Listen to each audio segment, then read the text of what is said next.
에서 3박 4일 집회를 벌이겠다. 그 대리인 다니신 손병규 변호사님께서는 더 사실 알고 계셨나요? 혹시?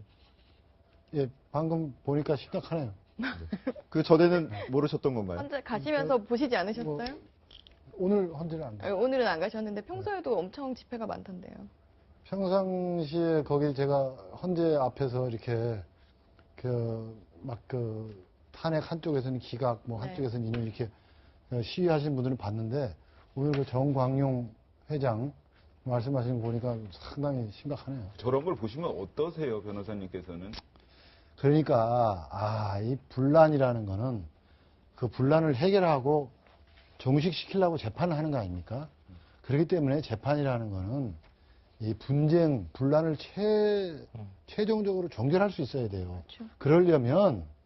그러려면 무엇보다도 충분하게 심리를 해야 되고, 그리고 구성도 9명의 재판관을 하면 9명이, 3명의 재판부를 하면 3명이 제대로 갖춰져가지고 충분한 시간을 심리를 하고 이래야 되는 거예요. 그런데 지금 이게 제가 뭐 하나만 이게 여쭤볼게요. 과연 되겠냐? 2011년에 조대현 재판관 나가서 예, 공석 사태가 그렇죠. 몇 년 얼마나 된 줄 아십니까? 7개월인가 그랬죠? 1년 2개월인데요. 1년에. 근데 그때 사건 심의 안 했나요? 다 했어요. 그러면 지금 말씀하시는 거 보면 8명이기 때문에 안 된다 하시면 그때 했던 모든 위헌 법률 그것이 다 무효가 돼야 된다는 건가요? 무효가 된다는 게 전혀 아니고, 예. 그거 전부 다 효력이 다 있습니다. 그리고 그걸 부정할 수가 없어요. 그런데 지금 이 말씀을 지금부터 잘 들으셔야 되는데, 이게 9명으로 구성돼야 된다고 돼 있고, 그렇지만 여러 가지 사유에 의해서 9명이 안 될 수가 있어요. 제일 대표적인 게 그 조대현 그 헌법재판관님 때도 그랬고, 국회에서 의결을 안 하는 경우, 정쟁을 하다가 안 하는 경우, 지금은 황교안 권한대행이 지명을 안 하는 경우고, 그렇죠. 그리고 뒤늦게 대법원장이 지명한 경우잖아요. 근데 어쨌든 여러 가지 사유에 의해서 9명이 8명으로 되고, 또 심지어는 7명이 될 수도 있고, 6명이 될 수도 있습니다.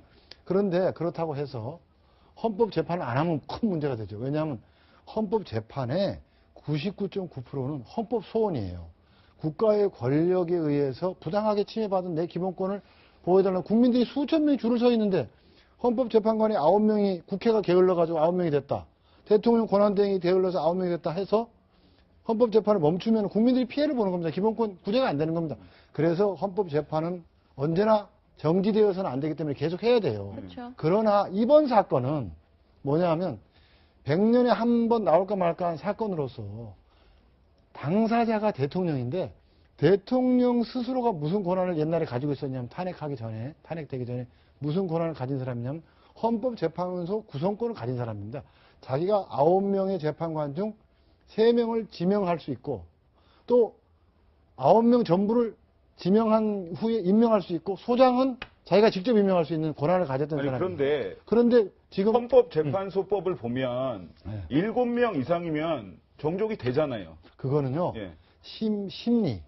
그 7명 이상이면 심리할 수 있다고 되어 있는 규정입니다. 심리. 예. 심리할 잠깐만요. 수 있다는 규정을 너무 논쟁이 선고도 할 수 뜨거우셔서. 있고, 선고도 할 수 있고 평의도 할 수 있고 다 할 수 있다는 규정으로. 손 변호사님 어떤 말씀인지 알겠어요. 헌법재판소가 9명으로 돼도 9명으로 되지 않고 내버려 둬도 뭐든지 할 수 있다는 규정이 돼서 헌법을 파괴하는 거죠. 헌법재판소법 23조가 23조 1항이죠. 헌법 111조를 파괴할 수가 없는 거예요. 그렇게 하면 안 근데 되죠. 헌법 파괴 뭐 이런 논리는 아닌 것 같고 임명권, 구성권을 대통령이 갖고 있다 하더라도 우리나라는 상권 분립의 원칙에 따라서 운영이 되고 있고 헌법재판소가 그렇게 운영되는 게 불법 사항이나 헌법 위배 사항은 아니니까. 근데 그 말씀 잠시만 멈춰주시고요. 헌법 위배 사항이에요. 제가 아니요, 그거는 좀 이따 논쟁을 하기로 하고 오늘 서한한 기자가 아주 중요한 한 분을 다시 만나고 왔는데 권영애 전 안기부장이 거기 단식을 하고 계시는 걸 인터뷰했더라고요. 네. 권영애 안기부장 9일째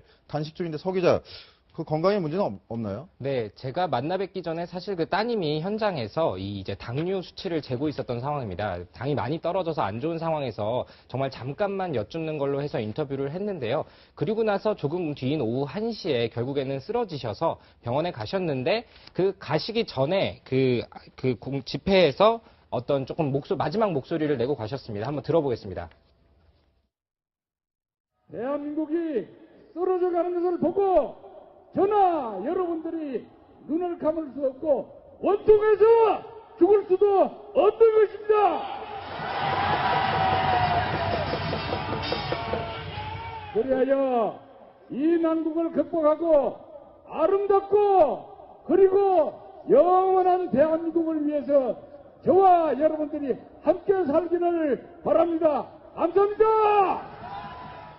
예, 권영애 전 안기부장 나흘 전까지만 해도 저렇게 생생하게 좀 그 단상에 오르기도 했는데 오늘 서한한 기자가 인터뷰를 그 누워있는 모습에서 인터뷰를 하고 나서 곧바로 저혈당 증세가 있어가지고 병원으로 후송됐죠. 네, 그렇습니다. 바로 병원으로 후송이 되셨다고 하는데 사실 가기 전에도 이 트럭에서 이제 전기 장판만 깔고 그러니까 9일을 버티셨다고 하더라고요. 그러면서 굉장히 좀 수척한 모습인데 그럼에도 인터뷰를 할 때는 탄핵이 그러니까 기각돼야 된다는 주장만큼은 정말 단호하게 했습니다. 최 기자, 근데 그 탄기국, 특히 박사모 위주의 탄기국에서는 이렇게 뭐 3박 4일 집회다, 뭐 이런 거 하지 않겠다고 밝힌 적이 있지 않나요? 뭐 저번에 2월에 그 박사모 회장 말을 좀 달리 했습니다. 촛불 집회 측이 1박 2일 행진을 하려고 하자 미친 짓이다, 광란이다 이렇게 얘기를 했는데요. 그거 한번 들어보시고 얘기 나누겠습니다. 탄기국 집회는 어떻게 진행이 될 예정인가요? 집회를 1박 2일씩 하는 그게 정상적인 집회라고 보십니까? 저희들은 그런 식의 집회는 하지 않습니다. 그건 어떤 광란 또는 뭐 어떤 좀 미쳤다고 보여야 되는 그런 수준일 텐데, 네. 아마 국민들이 등을 돌릴 테고요. 저는 1박 2일의 집회가 정상적인 집회라고 결코 보지 않습니다. 예, 시청자 여러분께 잠시 제가 사과 말씀드리겠습니다. 저희 기자들이 인터뷰, 주요 인터뷰가 한 말을 그대로 전달하다 보니까 부적절한 용어를 사용한 경우도 있는데요. 불편하게 들으시는데 불편함을 끼쳐드려서 죄송하다는 말씀 먼저 드리고, 손 변호사님께 한 가지 더 여쭙겠습니다. 지금 탄기국에서도 입장을 바꿔서 3박 4일 집회에 들어가고, 손 변호사님께도 말씀하시기에 이게 재판관 구성이나 재판관 8명이서 심판하는 게 문제가 있다라고 말씀하시는데, 이게 인용을 전제로 해서 지금 말씀하시는 것들이 아닌가, 마음이 급해지신 게 아닌가라는 생각이 들어요. 인용을 전제로 하다. 그러니까 인용될 것 같으니까 저게 잘못된 재판을 하고 있다, 심판을 하고 있다 이렇게 말씀하시는 게 아닌가. 저는 뭐냐면 예. 인용이 되든 기각이 되든 무슨 결론이 나든 국민이 다 설득을 받아야 되고 승복을 해야 되고 분쟁이 종식돼야 될 거 아니에요. 그러려면은 재판부 구성도 제대로 먼저 해놔야 나중에 말이 없어요. 이거를 9명으로 하게끔 돼 있는 걸 8명으로 해서 서둘러 가지고 한 재판관님의 임기에다가 연동시켜서 서둘러 가지고 결론이 나면은, 그러면 이게 국민이 그걸 가지고 이제 문제를 삼으면은 안 좋다 이 말이에요. 사실 뭐 서둘러 결론을 내신다고 하는 말씀도 사실 변호사님의 생각이신 거잖아요. 네. 그리고 주변의 추측인 거죠. 실제로 재판부에서는 충분한 심리를 했고 신속 공정하게 하겠다라고 얘기를 했기 때문에 뭐 아까 말씀하셨지만 대통령이 헌재 구성권을 가지고 있는 상황에서 지금 탄핵 심판이 엄청나게 유례 없이 큰 사건이라서 문제가 있다고 한다면, 그러니까 그 부분은 사실 뭐 그 전에 헌재 재판소에서 다뤄진 어떤 사건과 비교해서 더 무겁다라고 할 수도 없는 부분인 것 같고요. 그리고 대통령이 부재한 상황이잖아요. 지금 직무가 정지된 상황이고 권한대행이 있는 상황인데 그런 상황이 장기화되는 건 나라에 더 그러면 안 되죠. 부적절한 거 아닌가요? 그러면 권한대행 체제라는 게 정상적인 체제라고 볼 수가 없으니까 없죠. 네. 하루속히 종식돼야 되는 건 맞는데, 그래서 재판이라는 게 항상 두 가지입니다. 신속하게 결론이 나야 되고 공정하게 결론이 나야 돼요.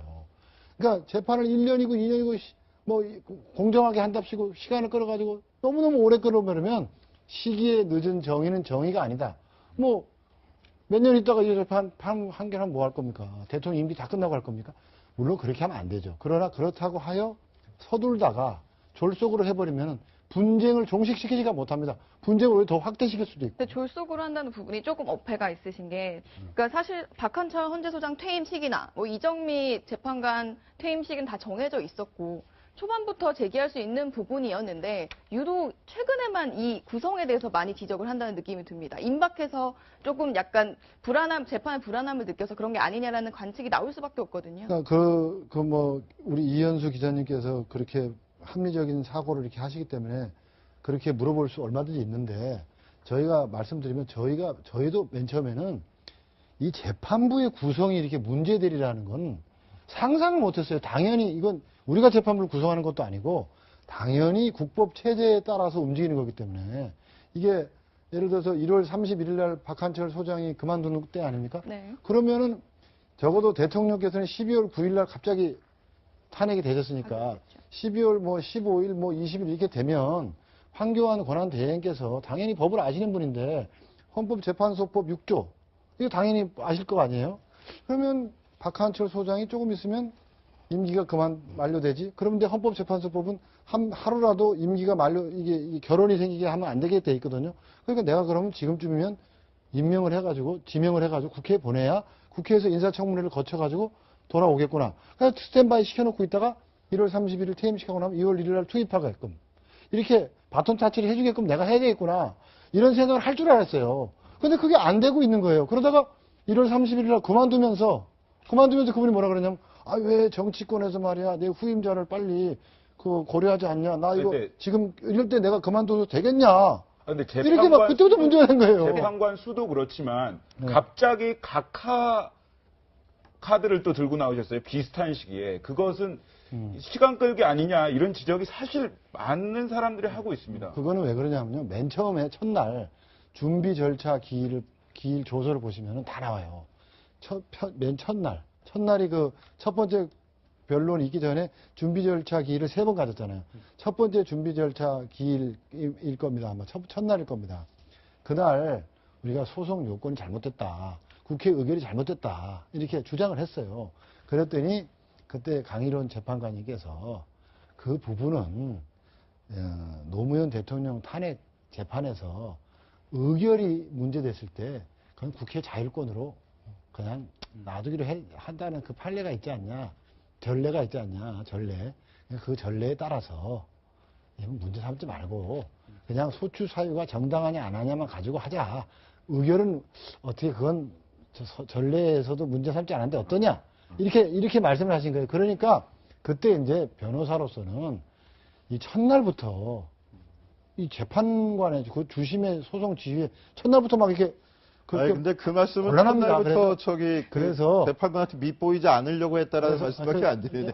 잠깐만, 이현수 기자도 잠깐만. 네. 변호사님한테 여쭙 18대 때 국회의원 하셨잖아요. 네. 그렇죠. 정치를 알고 계시죠. 네. 근데 지금 상황에 초기에 박한철 헌재 소장의 후임이 임명돼서 올 거다라고 예상을 정말 하셨어요? 아니, 당연히 이 국법 체계에 따라서 그렇죠. 법 체계는 그렇지만 들어보세요. 그렇죠. 예? 들어보세요. 황교안 대행이 당연히 후임자로 임명하겠거니 그렇게 했습니다. 그런데 그때 당시에 무슨 일이 벌어졌냐면 야당에서 황교안 대행을 제 표현으로 하면 겁박을 했어요. 국무총리 주제에 대통령 권한 대행이라고 해도 너는 국무총리밖에 안 된다. 국무총리 주제에 어디서 헌법재판관을 임명하겠냐. 헌법재판관 박한철 소장의 후임자를 무슨 네가 임명하냐. 임명은 안 된다라는 겁박을 막 했다고요. 물론 야당의 입장에서는 정치적으로 한 거지만 국회에서 막 그런데 제가 그랬어요. 네네. 아니 대통령 권한 대행이라는 사람이고 법을 아는 사람이 왜 저런 겁박을 한다고 해서 왜 굴복을 하고 있냐. 당연히 임명을 해야 될 텐데 조만간 임명하겠지 하다가 박한철 소장이 그만두기 며칠 전에 1월 31일 날 퇴임하기 한 열흘 전쯤일 거예요. 그게 1월 20일 며칠로 기억을 하는데 1월 20일 정도로 돼서 한참 재판하고 있는 중인데 내가 이렇게 지금 이 시국에 이게 후임자도 없이 이렇게 그만둬야 되겠냐. 이렇게 해서 8명이 재판이 돼야 되겠냐. 그리고 조금 더 있으면 7명 되면 정말 큰일 나는 거 아니냐. 이렇게 얘기를 하셨어요. 그래서 그때 제가 일어나서 너무 걱정하지 마십시오.